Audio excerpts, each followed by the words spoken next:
Sebelum kita mulai membangun sebuah model keuangan, kita akan melihat secara umum strukturnya, dan struktur ini tidak seragam antara satu model dengan model lain. Namun kita harus tertib dalam menyusun financial modeling, dan setiap organisasi mungkin memiliki aturan atau standarisasi bagaimana cara menyusun modeling keuangan. Dan di sini kita akan melihat salah satu bentuk model yang bisa diterapkan. Jadi di sini ada 5 tab. Di sini ada 5 tab, dan setiap tab ini memiliki fungsi yang berbeda-beda, namun saling terkait. Nah, untuk tab yang pertama biasanya ini cover halaman depan. Jadi nanti waktu di print ini menjadi halaman depan.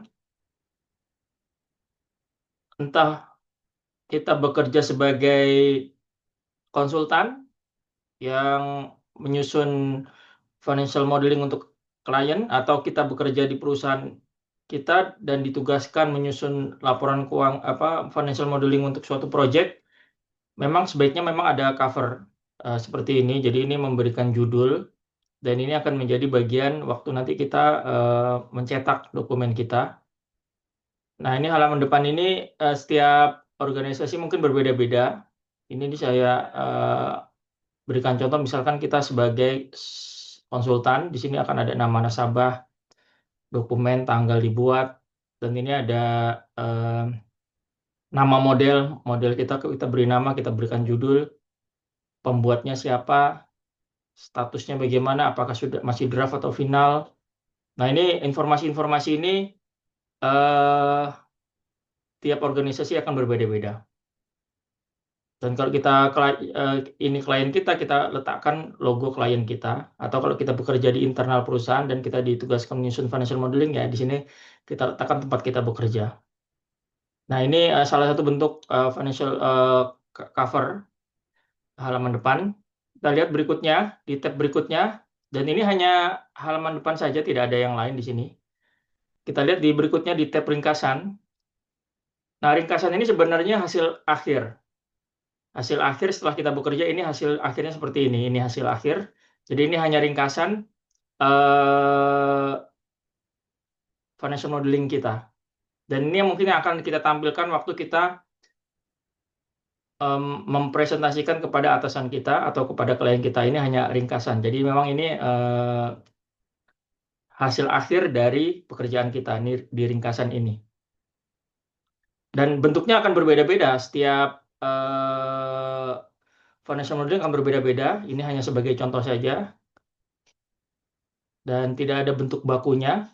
Jadi nanti akan bisa disesuaikan dengan kebutuhan klien atau kebutuhan internal kita mau seperti apa yang mau ditampilkan. Contohnya di sini beberapa laporan keuangan, DER, debt to equity ratio, return on asset, return on equity, net margin.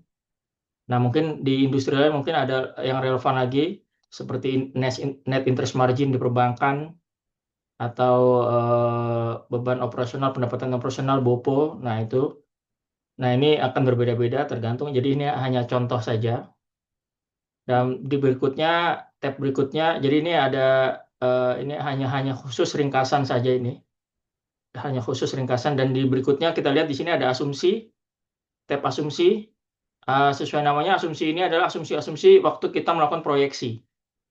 Jadi di sini roda 2 back yang nanti akan kita bangun, ini dia kita diminta menyusun proyeksi 5 tahun ke depan, sejak tahun 2026 hingga 2030. Dan ini adalah asumsinya, ada asumsi mengenai penjualan, terkait aset tetap, produksi dan beban. Nah, ini semuanya asumsi. Lalu juga terkait daftar pembelian, kapan dilakukan pembelian, sini aset tetap, misalkan mesin, kapan pembelian mesin terjadi. Lalu juga terkait perputaran modal kerja, di sini hanya asumsi saja. Jadi di sini kita lihat memang dia proyeksi, sifatnya proyeksi, dan ini akan menjadi dasar waktu kita menyusun modelnya. Jadi memang harus terkoneksi, ini harus terkoneksi. Artinya kalau di sini kita rubah, maka secara otomatis akan berubah ke model dan juga nanti akan tercermin di ringkasan ya. Hasilnya apa? Perubahan itu akan tercermin juga di ringkasan. Dan ini formatnya tidak ada yang baku, jadi tergantung kebutuhan. Nah, seperti ini. Ini input asumsi. Lalu skenario. Nah, ini kita membuat skenario kondisi di masa depan. Jadi di sini ada 4 skenario. Skenario optimis, skenario dasar, pesimis, dan krisis. Jadi ini sifatnya dinamis ya. Dinamis artinya kita akan melihat bagaimana kalau kita menerapkan skenario optimis. Nah, ini kan dinamis, kalau kita rubah di sini, dia juga berubah, tergantung. Nah, di sini tidak konstan, tapi dia dinamis, mengikuti sesuai dengan skenario yang kita pilih. Jadi kita harus bangun dulu skenarionya. Ada berapa skenario di sini? Di sini ada 4. Ya kalau mau lebih silahkan. Tapi lazimnya ya mungkin 3 lazimnya minimal. Optimis, dasar, dan pesimis. Tapi di sini saya tambahkan krisis untuk melihat kondisi terburuk. Bagaimana kalau benar-benar kondisinya buruk, krisis. Nah ini tabel ini khusus untuk skenario dan data input.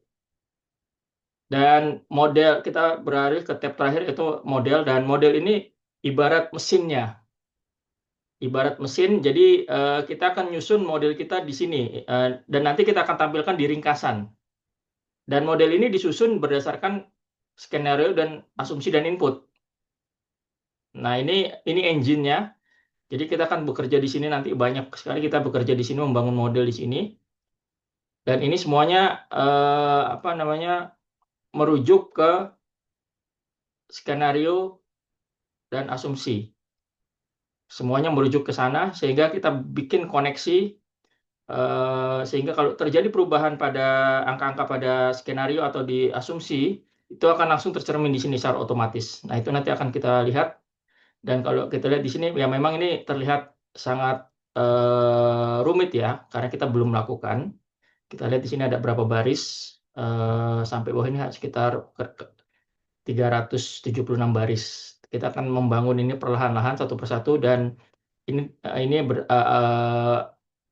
ada modulnya. Contohnya adalah modul mengenai ekuitas, modul mengenai pajak, modul mengenai model kerja. Nah, ini nanti akan kita susun modul-modul ini, dan kita akan buat proyeksi 5 tahun ke depan, mulai dari laporan posisi keuangan, laporan laba rugi, dan arus kas.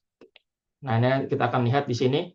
Kita akan buat ini perlahan-lahan satu persatu, sehingga nanti Bapak Ibu memiliki kemampuan untuk membangun sendiri model di dunia nyata.